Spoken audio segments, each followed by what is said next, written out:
This is Bill Ryan here from Project Camelot and Project Avalon, and it's 20th of February 2010, and it's my great privilege to be meeting again with Klaus, Dona.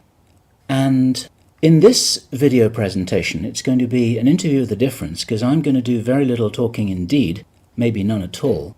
And Klaus is going to be doing an audio commentary on one of his extremely special, unusual and fascinating slideshows about the artifacts and the various phenomena that he has been researching, discovering, investigating personally all over the world, relating to what I think you could legitimately call the hidden history of the human race. Would you say that that's a good summary, Klaus? That's a very good summary, yes. So I'm going to step back here, and what follows now, just kick back and enjoy this slide presentation, and Klaus is going to take you through his own journey. You can accompany him on his own journey through his own discoveries. And take it away, Klaus. What are we looking at here? I can see an array of pyramids. What's the significance? The significance is that you can find pyramids all over the world on each continent. And the question is, when and who did build those pyramids, why many of those pyramids all over the world are looking very, very similar. Another question is, did there really exist a global civilization? And I think many of our researches are really telling us that once upon a long time a global civilization existed. But how many thousands of years ago, we don't know. Most of the audience of Project Camelot may know about the story of one stone pyramid building found in 1984, 25 meters under the sea level in Japan on the island of Yonaguni, which is the southeast Japanese island belonging to the Ryukyu island group. And there is still a struggling of some international archaeologists who are saying that these monuments were done by nature. But my friend Professor Masaaki Kimura did several years since then researches not only on this monument, but also he found several others close by. On the right side down you have a model, and one thing nature is definitely not doing on top of two platforms of this monument. There is one huge stone turtle and one huge stone bird like an eagle. Nature is doing many things, but not such a precise, perfect monument. And the question is, where are all the stones? If nature would have done it broken down, where are those stones? There are also streets, and there was also found a stone stadium like a Roman Colosseum with stone seat rows and stone stairs. Nature is great, is doing many, many great things, but not such perfect buildings.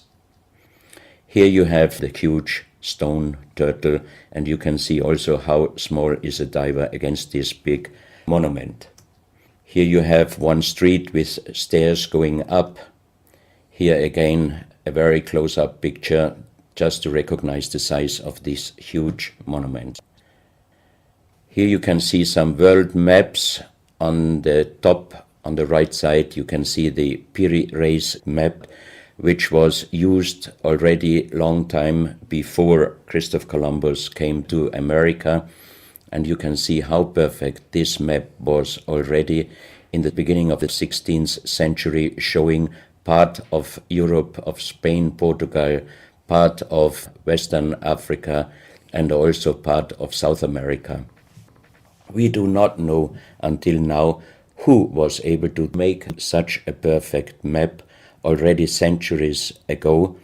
And on the rest of the Piri Reis map, which we do not show on this picture, you can also see the Antarctic without ice. In 1956, researchers found out that the Earth under the ice mass at the Antarctic is exactly like the Piri Reis map was showing.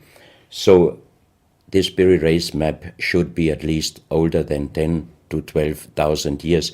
But the next question would be, who was able to make such a wonderful world map? On the left side, on top, you see Atlantis, done by Athanasius Walzemüller, and the map is the other way round. He did it the other way round, and you can see the continent between Europe, Africa, and also America. And you can see on the left side down different sides of a huge stone world map. This stone world map was found in 1984 while gold digging in Ecuador in an underground tunnel system with other 350 artifacts which do not really fit any known and existing South American pre-Columbian culture. On this stone map is a natural quartz line, a white one, and this is the front side of the world stone map, and you can see approximately in the Near East, close to Saudi Arabia, you can see an inlay as an eye. And from this eye to the right and to the left is a natural quartz line going on the right side over India, Thailand, and also there is a long island on the right side, which Professor Kimura's research gave him the statement that from the northeast Japanese island until far down after Taiwan, once there existed a huge continent. But then this world map must be older than at least 10 to 12,000 years. And here's the back side, and you can see on the right side coming the quartz line passing in the Atlantic, a continent, Atlantis, which in our days does not exist anymore. Then the white line is crossing part of South America, and here you have a close-up, and you can exactly see the Bay of Guayaquil, an inlay going up to north and a round inlay showing exactly the place where there were found those artifacts, and there is also the best quality water worldwide existing. One other very interesting artifact found on the same place in Ecuador is the so-called pyramid with the eye. The eye is an inlay. The stone is gray and white, and you have 13 steps, and it looks exactly like the pyramid with a shining eye on the $1. If you put this pyramid under black light, the eye is shining very strongly, and it looks really like an eye, but not real like a human eye.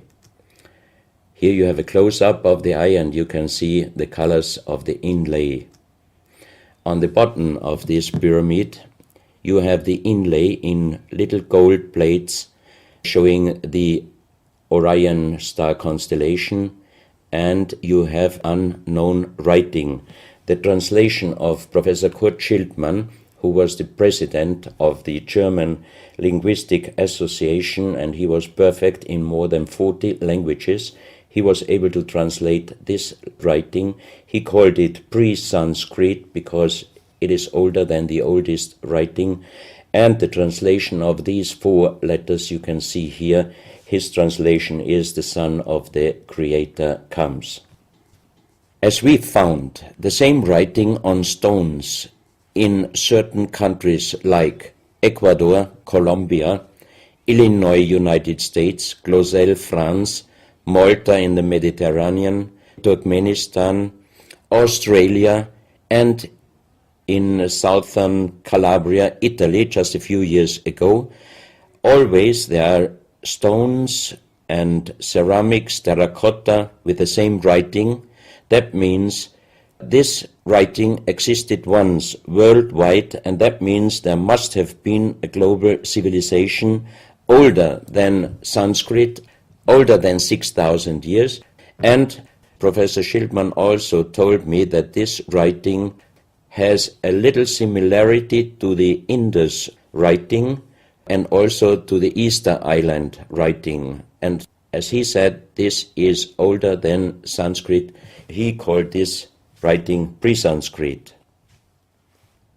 On this stone, you can see on the top the 2 eyes, and then you see the right hand holding the pyramid and putting the left hand on top of the pyramid. That means showing how to use this pyramid with the eye.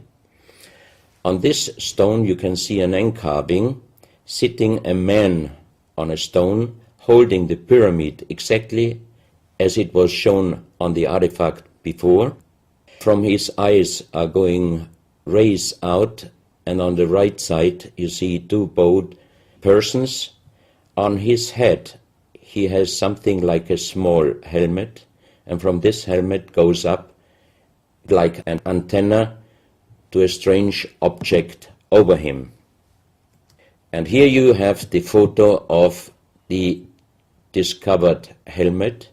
We could not yet make a metal research or checking what kind of metal was used, but you can see in the center of the helmet that something is missing, and that might have been this kind of antenna which was shown on the artifact before.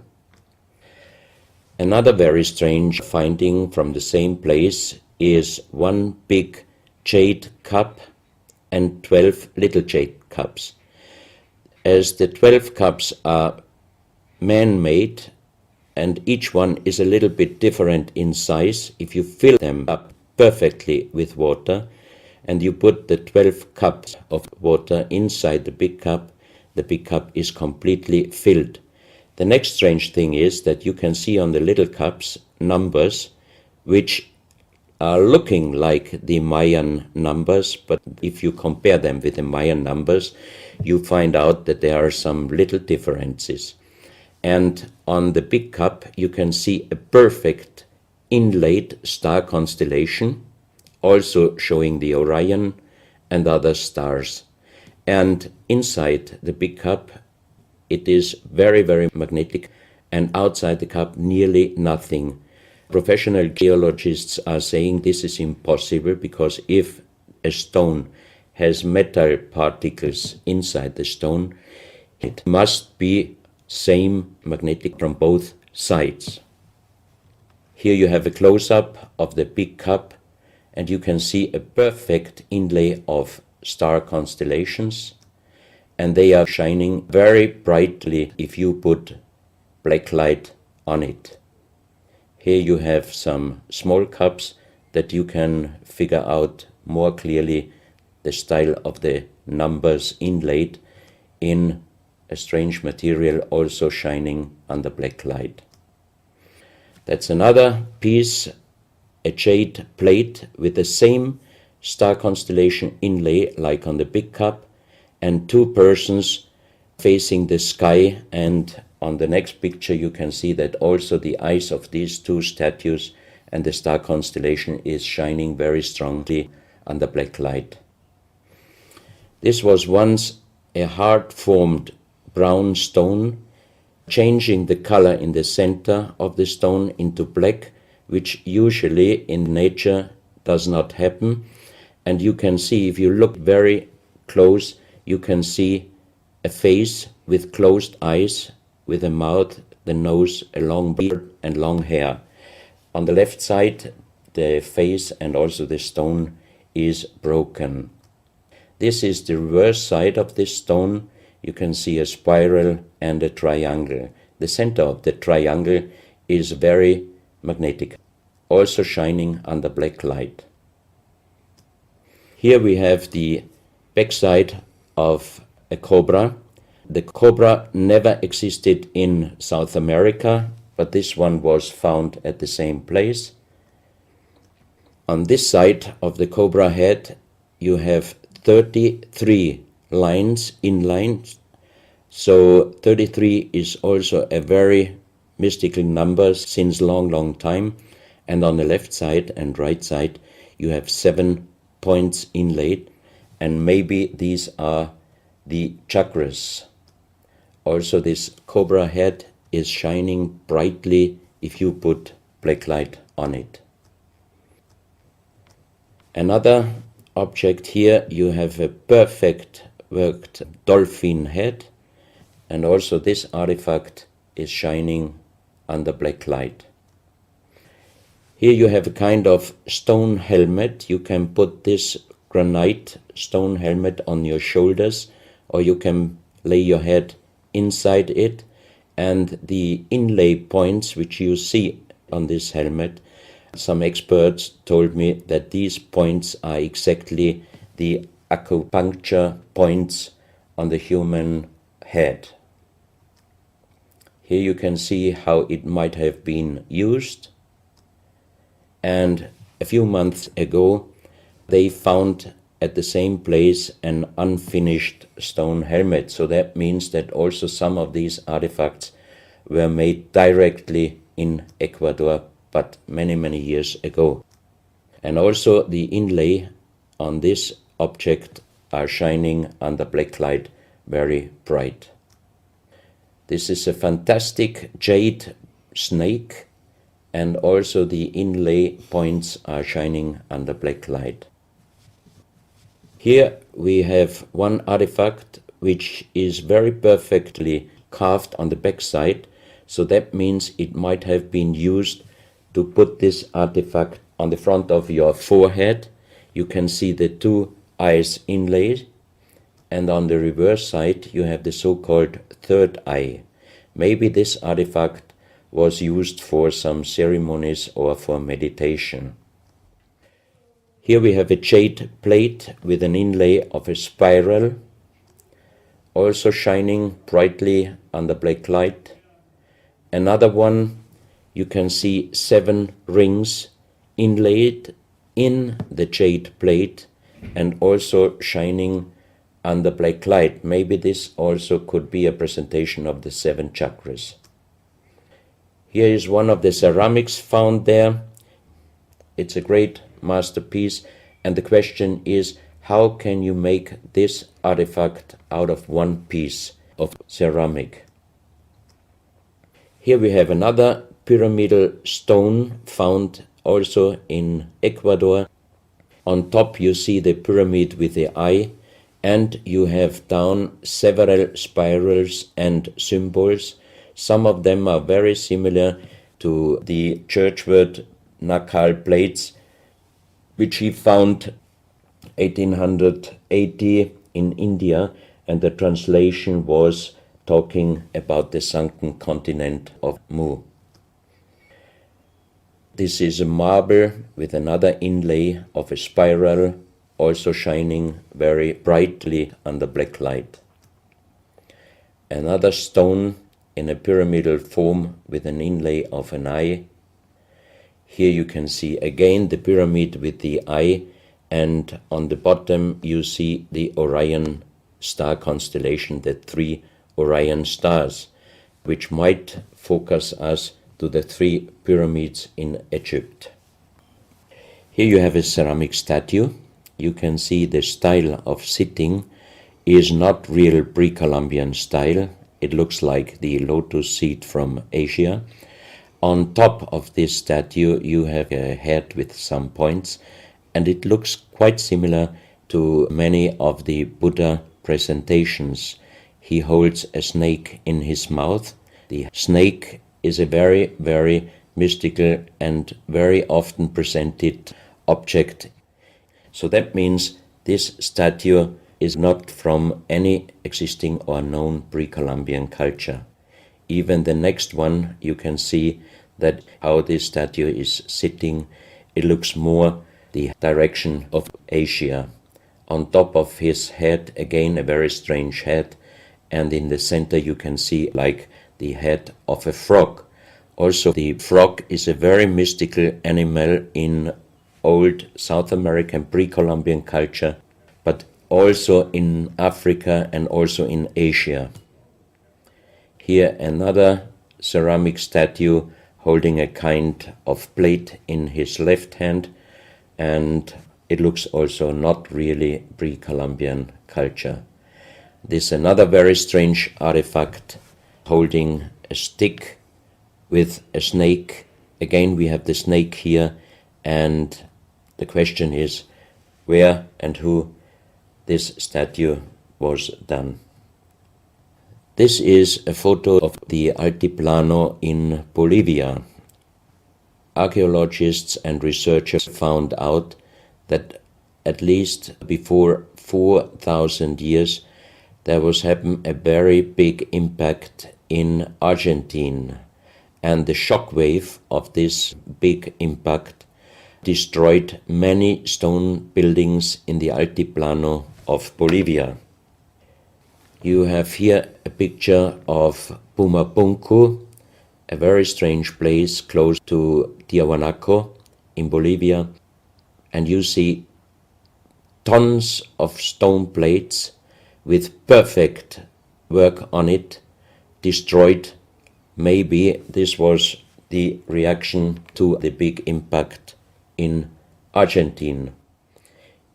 Here you have my friend Giancarlo Bonfanti, Italian researcher, in the center of the so-called Sun Gate in Tiahuanaco in Bolivia, and some researchers write that the figurines on top of this side of the Sun Gate are showing the Venus calendar. Here you have one of the big stone plates from Pumapunku, and you can see how perfect this stonework was done. And the question is, could you do such perfect work with simple tools? Close to this area, they found skeletons with a size of 2.6 meters.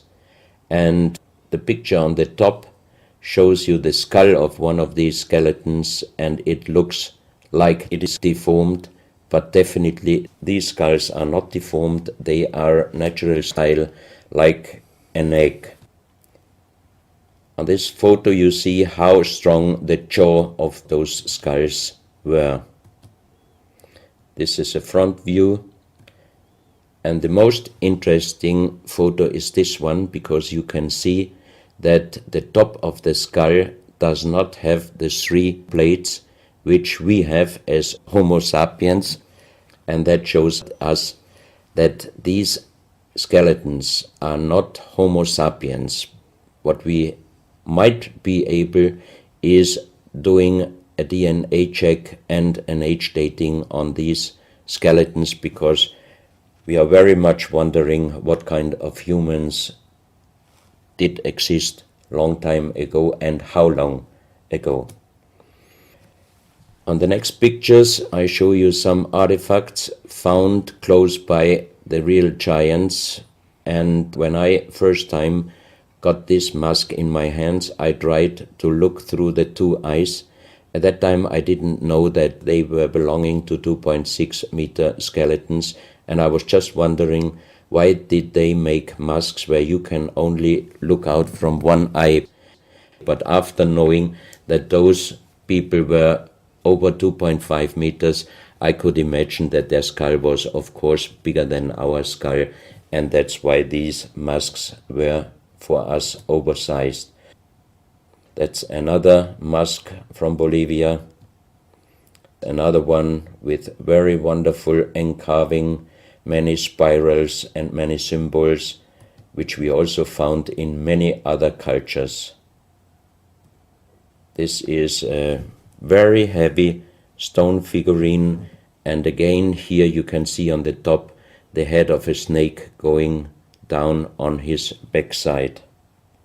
This is the reverse side. You can see again the snake. So that means the snake must have been a very, very important animal in the past of our history. Here you can see a stone flute. The strange thing is that the vibration of the sound of these stone flutes is exactly the same as our brain waves. So that means maybe those flutes were used for meditation or for healing purposes.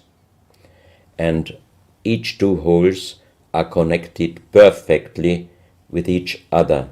That means you can make perfect holes into this very, very hard stone, but how you connect with simple tools the 2 holes on the bottom, this would be, even in our days, a very difficult work to do. Because it's in the shape of a U and it curves around inside the stone. That's right. And with simple tools you are definitely not able to do such a work. And even the holes are very precise. This is the form of a boat, and you have 3 flute pipes at the end. Here you can see how perfectly they were made. This is another flute, very small. You can use it only with very soft blowing, and the sound is like the sound of the dolphins. This is an artifact where we do not have any idea for what purpose it was used. Now we are in Colombia. On the next few photos, I show you very strange artifacts from Colombia in South America. The most famous industrial designer and architect in Colombia, Professor Jaime Gutierrez, is collecting strange artifacts from his country already since centuries. His most important piece is the so-called genetic disc. Here you can see a disc made out of lydite, a very hard stone. It's nearly the same hardness as granite, but the structure of lydite is like leaves, so it would be quite impossible to make the same disc in our days out of the same material. The diameter of this disc, we call it the genetic disc, is about 27 centimeters. And on this disc you have several things presented which usually you can only see with a microscope. For example, on the left side, around 11 o'clock, you can see one egg, human egg, without, and another with spermia. On the right side, at approximately 1 o'clock, you can see some spermias, and then you have several very strange presentations which we could not explain.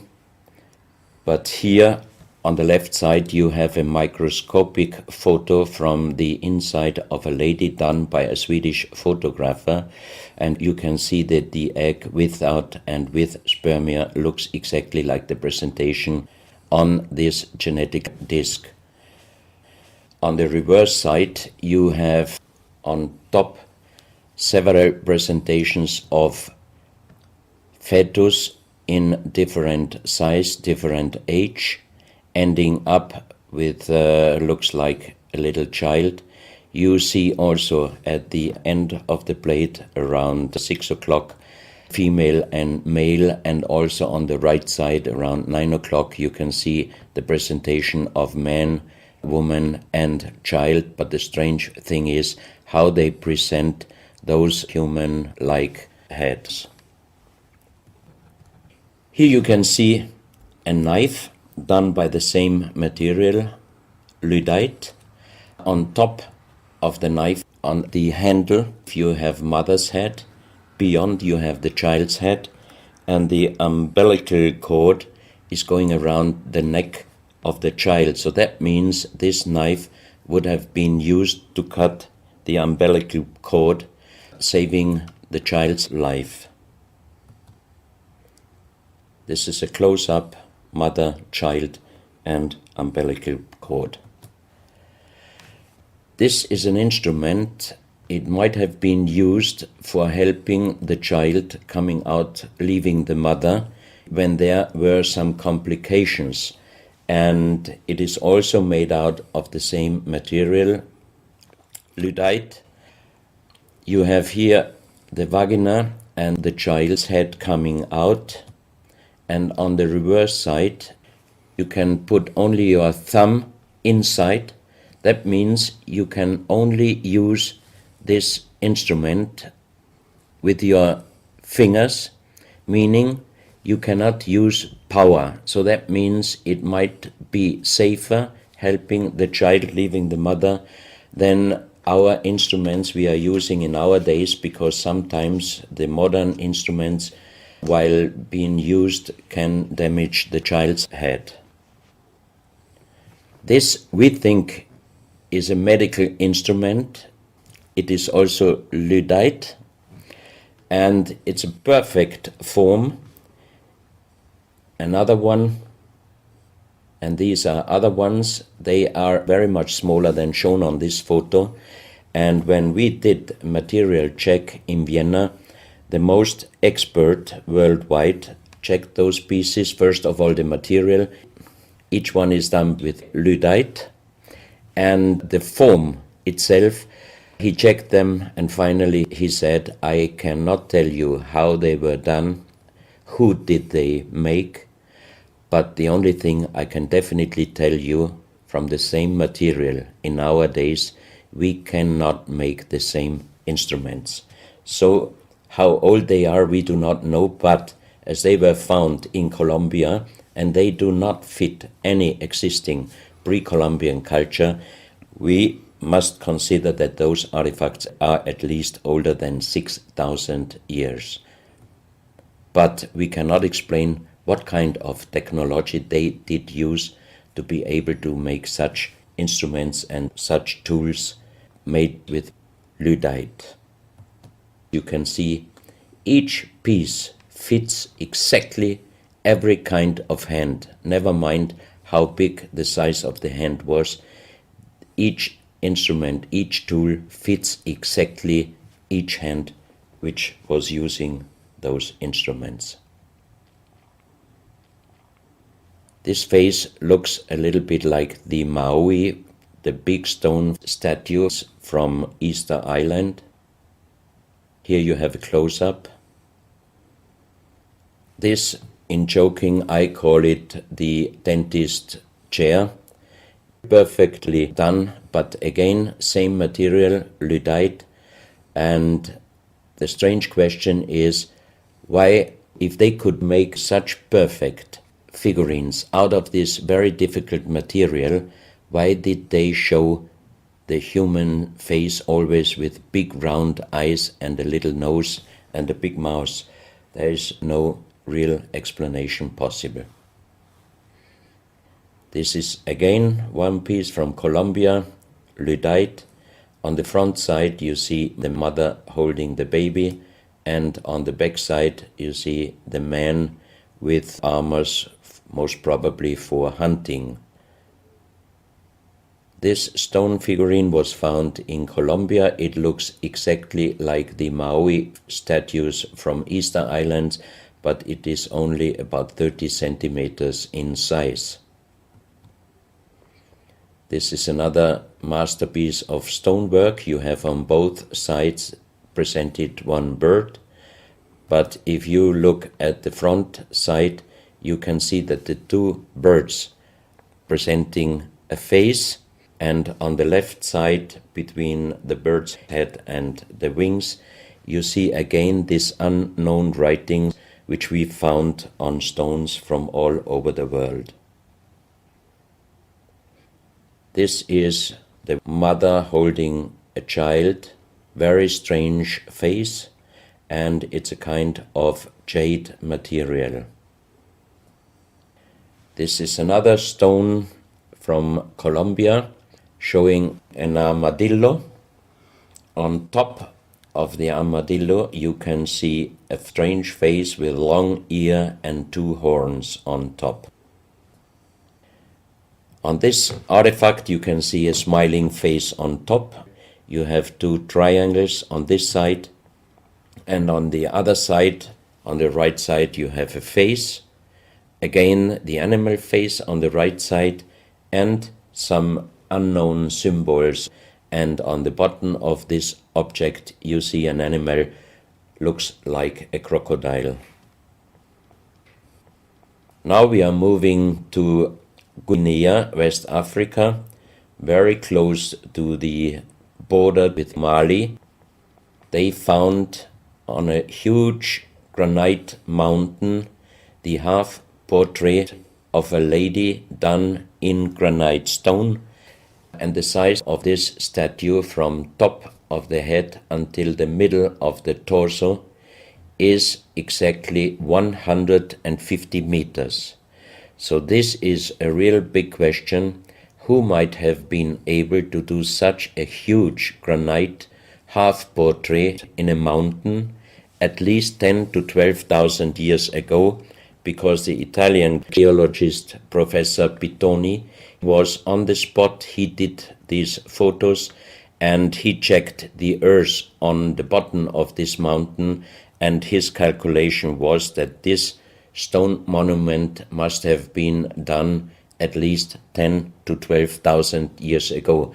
But then we have the real big question: who could have been able to do such a big stone monument? Even in our days, it would be impossible, or at least it would cost so much money that it would never be able to do.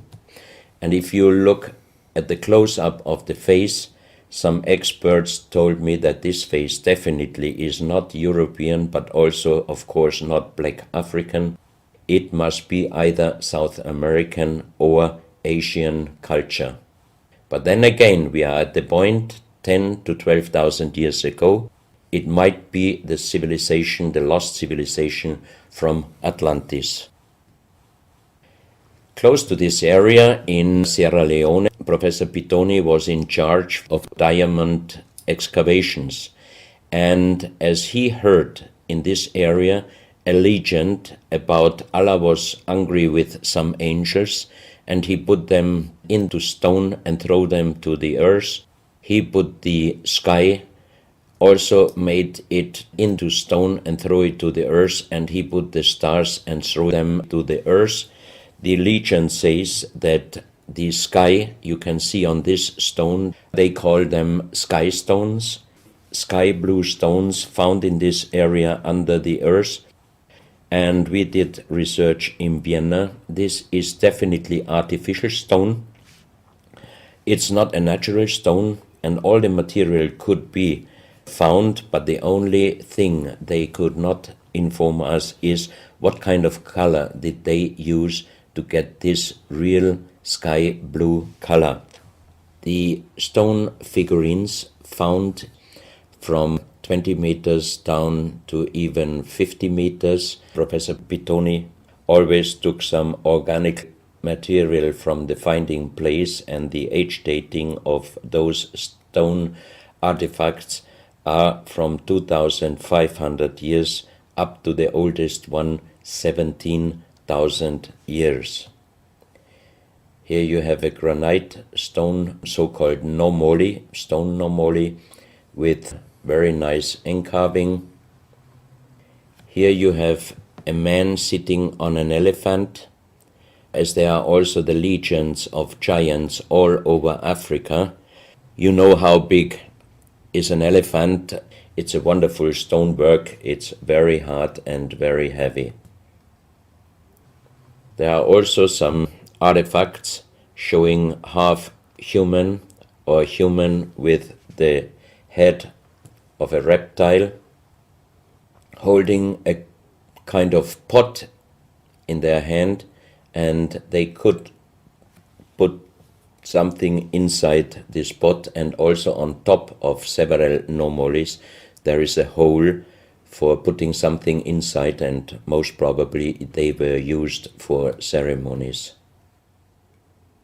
Here you have a kind of animal. It looks like a dinosaur, and when Professor Pittoni found this statue, it was making a strange noise. So he opened the statue, and they found inside the small black ball you can see on the bottom of the statue, and this was iron material. When we did the research on this artifact, and especially on this metal ball, next morning the professor called me and told me that somebody must have done a bad joke to me. I asked why, because the result of the research was this metal material is chrome steel, and chrome steel was found first time at the beginning of the 20th century in Austria. That means it was impossible inside a statue with the age of approximately 17,000 years. But when I called immediately Professor Pittoni, he was laughing and he said, I'm a geologist. If a statue is making a strange sound, I do not open it just right away, but I did several X-rays, and you can see here on the right picture one of the X-ray photos, and you see that inside the closed statue already the round ball, the chrome steel ball, was existing. On this X-ray photo you can see exactly, and also Professor Pittoni saw that this statue in former days already was opened but perfectly closed again, and he called a specialist who opened it exactly concerning this photo, the small stone ball which was closing the hole inside, and you can see that the metal ball was already existing. Some of you might have watched several pictures, photos on the internet of giant skeletons found in desert, in India, in China and other places. Most of those photos were competition photos to present Photoshop. Perfectly done. I also was quite impressed when I received first time one of those photos, but these photos I'm showing you now, they are definitely not coming out from a Photoshop competition. These photos are real skulls and skeletons. This skull was found in a tunnel system underground in Colombia. The skull is dated up to 11,000 years. The skull is bigger than normal skull, and the front teeth of the jaw are lined up in a different way than our teeth. Something that occurs to me here is that there's a very strong, pronounced jaw. It's a very prominent jawline, very prominent chin. And here you see a photograph that was shown to us by a Project Camelot insider. Now, this isn't a real photograph. This is a scene from the old Arnold Schwarzenegger movie Conan the Barbarian. And what you're seeing here is a special effect on the actor James Earl Jones. The critical thing here is the shape of the jawline.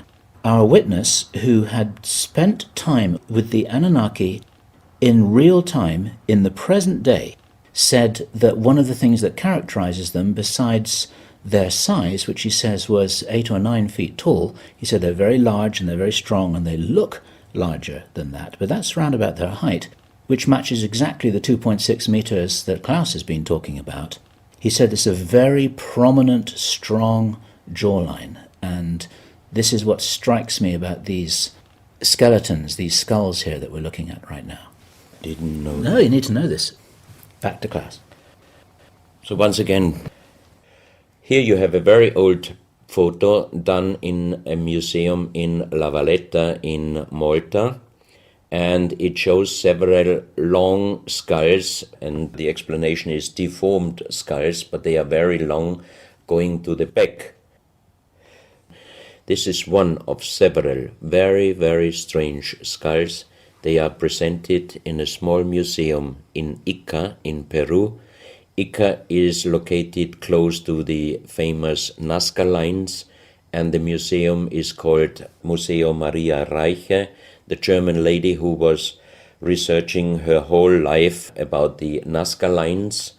And in this museum you can see the most strange skulls I ever saw, all found in this area close to the Nazca lines. So the question is, what kind of humans were living there, and how did they get those skull forms? And especially this one, definitely several doctors and experts told me it would not be possible to create such a kind of deformation, because through deformation you do not get the double bone material on the skull, and on this skull even you have particles of the skin and hairs, and I think it would not be difficult to do a age dating and especially a DNA analysis of this skull.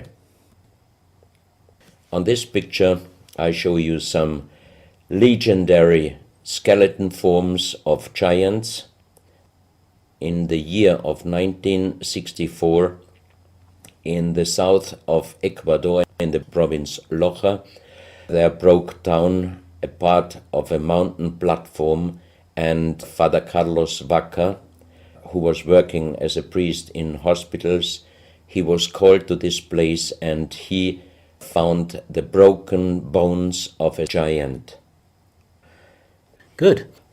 Well, Klaus, I asked you if you would take us on a journey, and for the last nearly an hour, I think it is, you've taken us on a fascinating journey not only around the world, but through time, back as long ago as 17,000 years. And it's a real reminder of how little we know about what our history really is.